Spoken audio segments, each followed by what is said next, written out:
नमस्कार। तो आज हम बिटकॉइन के बारे में बात करेंगे और समझेंगे कि बिटकॉइन क्या होता है और वो कैसे काम करता है। बिटकॉइन को आप छू नहीं सकते क्योंकि बिटकॉइन एक डिजिटल करेंसी है। बिटकॉइन जनवरी 2009 में रिलीज हुई थी, जिसे सतोशी नाकामोटो नाम के शख्स या ग्रुप ने इन्वेंट किया है। लेकिन अभी तक किसी के भी पास सतोशी नाकामोटो के बारे में पुख्ता जानकारी नहीं है। सतोशी नाकामोटो के बिटकॉइन लाने के पीछे दो मेन मकसद थे। पहला, ट्रांजैक्शन करते वक्त मीडिएटर यानी मध्यस्थ को हटाना। जब भी हम किसी को ऑनलाइन पैसे ट्रांसफर करते हैं तब बैंक थर्ड पार्टी यानी मध्यस्थ का काम करती है। बैंक चेक करती है कि जितने पैसे आप ट्रांसफर कर रहे हो उतने पैसे आपके अकाउंट में है या नहीं, और बाकी कुछ डिटेल्स चेक करके बैंक उस ट्रांजैक्शन को अप्रूव करके पूरा करती है। वही बिटकॉइन दुनिया की पहली डिसेंट्रलाइज्ड डिजिटल करेंसी है जो बिना किसी थर्ड पार्टी यानी मध्यस्थ के काम करती है। बिटकॉइन का कोई ओनर नहीं है, ना ही किसी अथॉरिटी या गवर्नमेंट एजेंसी का इस पर नियंत्रण है। Bitcoin peer to peer network में काम करता है, जिसमें बिटकॉइन का लेन देन सीधे आपके और जिसके साथ आप ट्रांजैक्शन कर रहे हो उसके बीच होता है। और दूसरा, ट्रांजैक्शन चार्जेस को कम करना। जब हम क्रेडिट कार्ड के जरिए पेमेंट करते हैं तो कई बार हमें 1 to 2% चार्जेस लगते हैं, और जब हम विदेश में पैसे भेजते हैं तब बैंक हमसे अच्छी खासी ट्रांजैक्शन फीस चार्ज करते हैं। वही बिटकॉइन में ट्रांजैक्शन फ़ी बहुत कम होती है। चलो तो अब हम समझते हैं कि बिटकॉइन कैसे काम करता है। बिटकॉइन में इन्वेस्ट करने के लिए सबसे पहले आपको बिटकॉइन वॉलेट बनाना होगा। इंडिया में ज़ेपे, यूनोकॉइन, कॉइन सिक्योर एट्सेट्रा इन जैसे कई सारे बिटकॉइन वॉलेट प्रोवाइडर्स और बिटकॉइन एक्सचेंजेस हैं जिनके साथ आप अपना बिटकॉइन वॉलेट बना सकते हो। हर बिटकॉइन वॉलेट का अपना एक एड्रेस होता है। बिटकॉइन वॉलेट का एड्रेस आपके बैंक अकाउंट नंबर की तरह होता है। तो अगर आपके दोस्त को आपको कुछ बिटकॉइंस भेजने हैं तो उसे आपके बिटकॉइन एड्रेस पर वो बिटकॉइंस भेजने होंगे। हर बिटकॉइन वॉलेट की एक पब्लिक की और एक प्राइवेट की होती है। जब आप कोई ट्रांजैक्शन करते हो यानी किसी को बिटकॉइंस भेजते हो तब उस ट्रांजैक्शन के साथ आपकी डिजिटल सिग्नेचर जनरेट होती है। उस डिजिटल सिग्नेचर की मदद से नोड्स उस ट्रांजैक्शन को वेरीफाई करते हैं। नोड्स मतलब कंप्यूटर्स जो बिटकॉइन नेटवर्क से जुड़े होते हैं। जब आप किसी को 10,000 रुपये का चेक साइन करके देते हो तो बैंक पहले वेरीफाई करती है कि वो सिग्नेचर आप ही की है या नहीं, और आपके बैंक अकाउंट में 10,000 रुपये है या नहीं। इसी तरह जब आप किसी को बिटकॉइन भेजते हो तो आपकी डिजिटल सिग्नेचर की मदद से नोड्स वेरीफाई करते हैं कि जितने बिटकॉइंस आप भेज रहे हो उतने बिटकॉइंस आपके पास है या नहीं, आपके पास उन बिटकॉइंस की प्राइवेट की है या नहीं। इसके साथ कुछ बाकी डिटेल्स भी चेक करते हैं। बिटकॉइन में ब्लॉकचेन टेक्नोलॉजी यूज होती है। ब्लॉकचेन मतलब एक पब्लिक लेजर होता है। जैसे कोई बिजनेसमैन यानी व्यापारी अपने सारे ट्रांजैक्शंस का हिसाब किताब अपनी खाता बही में रखता है, उसी तरह बिटकॉइन के जितने भी ट्रांजैक्शंस होते हैं उनका रिकॉर्ड ब्लॉकचेन में होता है। बिटकॉइन की ब्लॉकचेन में आपको बिटकॉइन के सबसे पहले ट्रांजैक्शन से लेकर अभी रिसेंटली जो ट्रांजैक्शन हुआ है वो सारे ट्रांजैक्शंस देखने मिलते हैं। अपनी खाता बही में नए ट्रांजैक्शंस की एंट्री करने का काम वो बिजनेसमैन खुद करता है या उसके एम्प्लॉयज़ करते हैं। वही ब्लॉकचेन में नए ट्रांजैक्शंस को ऐड करने का काम माइनर्स करते हैं। जब हम माइनिंग का नाम सुनते हैं तब हमारे दिमाग में हीरे की या कोयले की माइनिंग आती है। कोयले या हीरे के माइनर्स को कोयला या हीरा माइन से ढूंढ के निकालना होता है। वही बिटकॉइन माइनर्स को बिटकॉइन ढूंढ के निकालने नहीं होते। उनका काम होता है कि ब्लॉकचेन यानी पब्लिक लेजर को मेंटेन करना, और अपनी इस सर्विस के बदले में माइनर्स को रिवॉर्ड्स में बिटकॉइंस और ट्रांजैक्शन फी मिलती है। जो बिटकॉइंस माइनर्स को रिवॉर्ड में मिलते हैं वो नए बिटकॉइंस होते हैं जो सिस्टम में पहली बार जनरेट हुए हैं। जो भी नए बिटकॉइंस बिटकॉइन मार्केट में आते हैं वो माइनर्स के जरिए ही आते हैं। नए बिटकॉइन सिस्टम में आने का यही एक तरीका है। माइनिंग के लिए बहुत ज़्यादा कंप्यूटेशनल पावर लगती है, इलेक्ट्रिसिटी भी ज़्यादा लगती है और स्पेशल हार्डवेयर्स लगते हैं।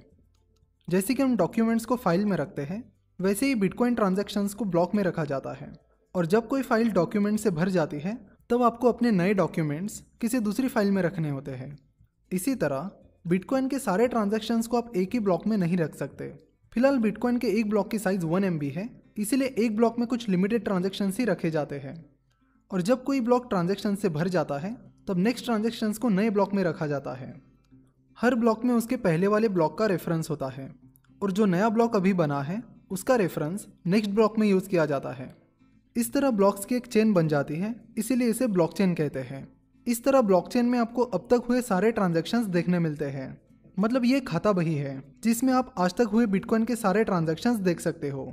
अगर आपके पास 2 बिटकॉइंस है तो वो 2 बिटकॉइंस आपके पास कहाँ से आए, और जिन्होंने आपको वो 2 बिटकॉइंस भेजे हैं उनके पास ये 2 बिटकॉइंस कैसे आए। इस तरह जब से वो बिटकॉइन सिस्टम में आए हैं तब से लेकर उनके सारे ट्रांजैक्शंस की हिस्ट्री पब्लिक लेजर में होती है। बिटकॉइन की हिस्ट्री में हुए पहले ट्रांजैक्शन से लेकर अभी किए गए रिसेंट ट्रांजैक्शन तक ऐसे सारे ट्रांजैक्शंस की हिस्ट्री आपको ब्लॉकचेन में मिल जाएगी। नाउ ट्रांजैक्शंस को ब्लॉक में डालने के बाद माइनर को उस ब्लॉक को सील करना होता है ताकि बाद में कोई भी उन ट्रांजैक्शंस को मैनिपुलेट ना कर सके, यानी उन ट्रांजैक्शंस के साथ छेड़छाड़ ना कर सके। और ब्लॉक को सील करने के लिए माइनर्स को माइनिंग सॉफ्टवेयर की मदद से एक बहुत डिफिकल्ट पजल सॉल्व करना होता है। पजल सॉल्व करने के बाद वो ब्लॉक बिटकॉइन नेटवर्क में पब्लिश हो जाता है, जहाँ पर नोड्स उस ब्लॉक को वेरीफाई करते हैं और फिर वो ब्लॉक ब्लॉकचेन में ऐड हो जाता है। जो माइनर सबसे पहले सक्सेसफुली पजल सॉल्व करता है उसे इनाम में फिलहाल 12.5 बिटकॉइंस मिलते हैं, और जो ट्रांजैक्शंस उस ब्लॉक में होते हैं उनकी ट्रांजैक्शन फीस भी मिलती है। लगभग हर 4 साल में रिवॉर्ड में मिलने वाली बिटकॉइंस की संख्या आधी हो जाती है। 2009 में जब बिटकॉइन स्टार्ट हुआ था तब एक ब्लॉक माइन करने पर माइनर्स को 50 बिटकॉइंस मिलते थे। फिर नवंबर 2012 में ये संख्या 50 बिटकॉइन से आधी होकर 25 बिटकॉइन हो गई, और आज एक ब्लॉक माइन करने पर 12.5 बिटकॉइंस मिलते हैं। सारे माइनर्स एक दूसरे से कम्पीट करते हैं। अगर माइनर सबसे पहले वो पजल सॉल्व नहीं कर पाता है तो उसकी सारी मेहनत पानी में जाती है। माइनिंग प्रोसेस को जानबूझकर कॉम्प्लेक्स बनाया गया है और ये बिटकॉइन की डिज़ाइन का ही एक हिस्सा है। जब माइनर सबसे पहले पजल सॉल्व करता है तो उसके बाद वो ब्लॉक बिटकॉइन नेटवर्क में पब्लिश किया जाता है। फिर नोड्स यानी नेटवर्क के कंप्यूटर्स उस ब्लॉक को वेरीफाई करते हैं और उसके बाद वो ब्लॉक ब्लॉकचेन में ऐड हो जाता है। इसीलिए बिटकॉइन माइनर्स ग्रुप बनाकर ग्रुप में माइनिंग करते हैं ताकि जीतने की प्रोबेबिलिटी बढ़े, और जो भी बिटकॉइंस और ट्रांजैक्शन फीस उन्हें मिलती है उसे वे आपस में बांट लेते हैं। तो जैसे ही आप बिटकॉइन का ट्रांजैक्शन करते हो और सेंड बटन पर क्लिक करते हो तो वो ट्रांजैक्शन बिटकॉइन नेटवर्क में जाएगा, और फिर नोड्स उस ट्रांजैक्शन को आपके डिजिटल सिग्नेचर की मदद से वेरीफाई करेंगे, और फिर माइनर्स वेरीफाइड ट्रांजैक्शन को एक ब्लॉक में डालते हैं और फिर उस ब्लॉक को सील करते हैं, जिसके लिए उन्हें एक डिफिकल्ट पजल सॉल्व करना होता है। और पजल सॉल्व करने के बाद वो ब्लॉक बिटकॉइन नेटवर्क में पब्लिश किया जाता है, जहाँ पर नोड्स उस ब्लॉक को वेरीफाई करते हैं, और फिर वो ब्लॉक ब्लॉकचेन में ऐड हो जाता है, जहाँ पर अब सारे यूजर्स उन ब्लॉकचेन ट्रांजैक्शंस को देख सकते हैं। ब्लॉकचेन, क्रिप्टोग्राफी, हर ट्रांजैक्शन के लिए यूनिक डिजिटल सिग्नेचर, ये सारी टेक्नोलॉजीज बिटकॉइन को सिक्योर रखने में अहम भूमिका निभाती है। बिटकॉइन की प्राइस सप्लाई एंड डिमांड के कारण चेंज होती है। अगर बिटकॉइन की डिमांड ज़्यादा है और सप्लाई कम है तो बिटकॉइन की प्राइस बढ़ जाएगी, और अगर बिटकॉइन की सप्लाई ज़्यादा है और डिमांड कम है तो बिटकॉइन की प्राइस कम हो जाएगी। पिछले 1-2 सालों में बिटकॉइन की बढ़ी हुई डिमांड के कारण बिटकॉइन की प्राइस तेज़ी से बढ़ रही है, और बिटकॉइन की प्राइस अभी 2017 में 1600% से भी ज़्यादा बढ़ी है। बिटकॉइन इस तरह डिज़ाइन किया गया है कि पूरी दुनिया में total 21 million that is 2 crore 10 lakh bitcoins he issue होंगे। उसके बाद नए बिटकॉइंस आना बंद हो जाएंगे, यानी साल 2140 के करीब नए बिटकॉइंस आना बंद हो जाएंगे।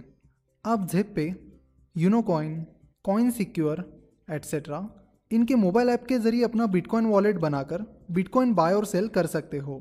एक बिटकॉइन की प्राइस अभी दिसंबर 2017 में 14 लाख से भी ऊपर है। लेकिन ज़रूरी नहीं कि आपको पूरा एक बिटकॉइन ही खरीदना होगा।